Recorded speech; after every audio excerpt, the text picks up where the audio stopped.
Bismillahirrahmanirrahim.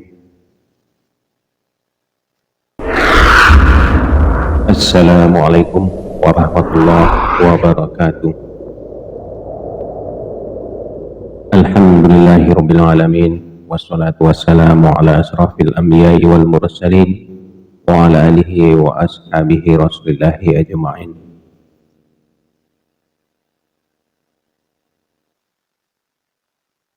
Para kaum muslimin wal muslimat yang dirahmati Allah Subhanahu wa taala, tentang sebuah perjalanan yang akan dilakukan di sekitar kediaman Rasulullah. Sebuah perjalanan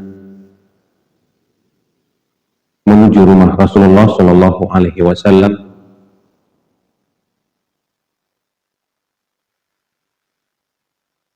untuk melihat secara dekat tentang seluk-beluk kehidupan dan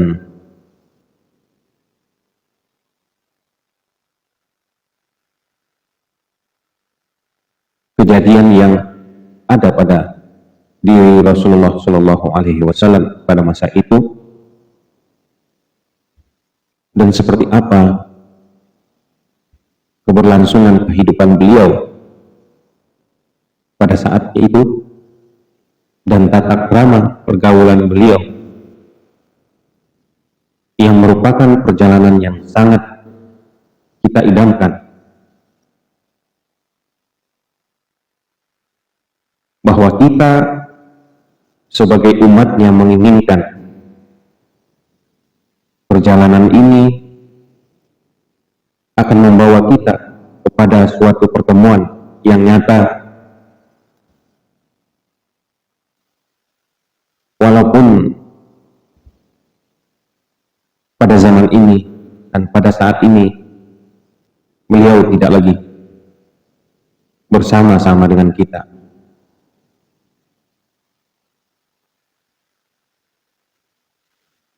Tetapi secara rasa, secara hubungan hati kita ini telah dilekatkan, karena kita adalah sebagai umat beliau. Terlebih lagi bila diniatkan untuk menggapai suatu pahala di sisi Allah Subhanahu wa taala, sebuah perjalanan yang penuh dengan ibrah, penuh dengan pelajaran, penuh dengan tauladan, penuh dengan panutan, yaitu perjalanan melalui kitab-kitab dan riwayat-riwayat dari lisan para sahabat Rasulullah. Sebab kita tidak dibolehkan melakukan perjalanan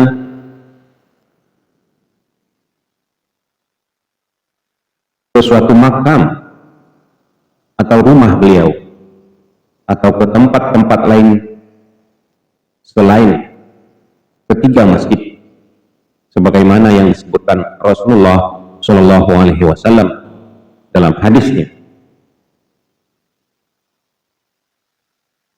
la tushaddur rihal illa ila thalathah masajid, al-masjidil haram wa masjidi hadha wal masjidil aqsa. Perjalanan tidak boleh dilakukan kecuali ketiga masjid, Masjidil Haram, masjidku ini atau Masjid Nabawi, dan Masjidil Aqsa. Kita wajib mentaati perintah Rasulullah Shallallahu Alaihi Wasallam.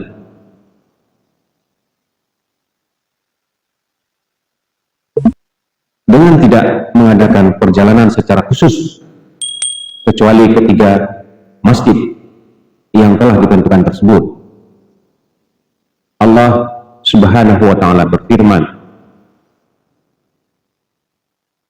A'udzu billahi minasyaitonir rajim. Bismillahirrahmanirrahim. wa ma ataakumur rasul fakhudhuhu wa ma tahakum anhu fantahu. Sesuatu yang diberikan Rasul kepadamu, maka terimalah ia. Dan sesuatu yang dilarangnya bagimu, maka tinggalkanlah. Quran Surah Al-Hasyr ayat 7. Kita tidak boleh melakukan kunjungan ke tempat-tempat bersejarah peninggalan Rasulullah Shallallahu Alaihi Wasallam.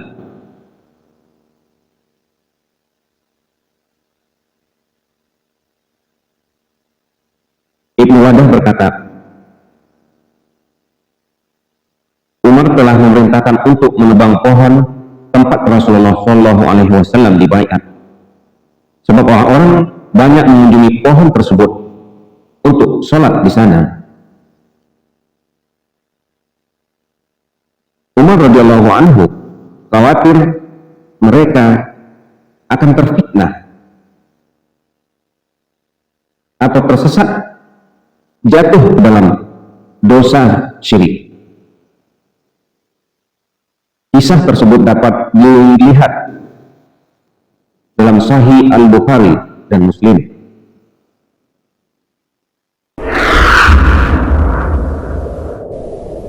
Mengenai kunjungan di Gua Hira sebelum diangkatnya menjadi Rasul, beliau sering menyendiri untuk beribadah di sana.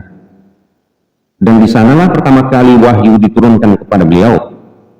Akan tetapi, setelah itu beliau tidak pernah sama sekali mengunjunginya, bahkan tidak pernah mendekatinya.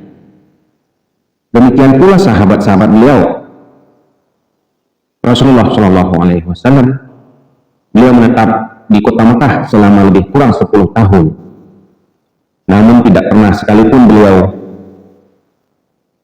mengunjunginya lagi atau mendaki ke atasnya. Demikian pula kaum mukmin yang menetap bersama beliau di kota Mekah. Setelah beliau berhijrah ke Madinah, beliau berkali-kali memasuki kota Mekah, seperti pada saat menunaikan umrah Hudaybiyah saat penaklukan kota Mekah, di mana beliau berdiam selama 20 hari di sana pada saat menunaikan umrah Ji'ronah. Namun beliau tidak pernah mendatangi Gua Hira atau mengunjunginya. Sekarang kita akan mengunjungi kota Madinah Nabawiyah. Bangunan yang mulai terlihat di hadapan kita, itulah Gunung Uhud yang dikatakan Rasulullah Shallallahu Alaihi Wasallam, "Hadza Jabal yuhibbuna wa nuhibbuhu." Ini adalah gunung yang mencintai kami dan kami pun mencintainya.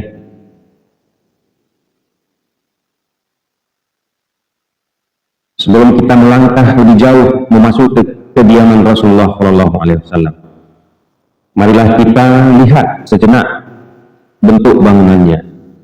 Janganlah terpelanjat bila kita hanya menyaksikan sebuah bangunan kecil dan sebuah tempat tidur yang sangat sederhana. Sebab Rasulullah Shallallahu Alaihi Wasallam adalah seorang yang sangat zuhud terhadap dunia. Beliau tidak menolehkan pandangan kepada kemewahan dan gemerlap harta benda. Namun yang menjadi penunjuk mata hati beliau hanyalah ibadah sholat, sebagaimana yang disebutkan dalam hadis riwayat An-Nasai.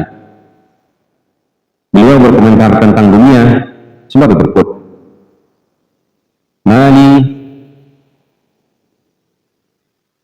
walid dunia ma anna fid dunya illa karatibin sarafi yaumin sa'ifin fastadalla tahta syajarati sa'atan min nahari thumma raha wa tarakaha. Aku tidak tertarik dengan dunia kehadiranku di dunia hanyalah bagaikan seorang pengendara atau pengelana yang tengah berjalan di panas terik matahari, lalu berteduh di bawah naungan pohon beberapa saat, kemudian segera pergi dan meninggalkannya untuk kembali melanjutkan perjalanan. Diriwayatkan oleh Imam At-Tirmizi.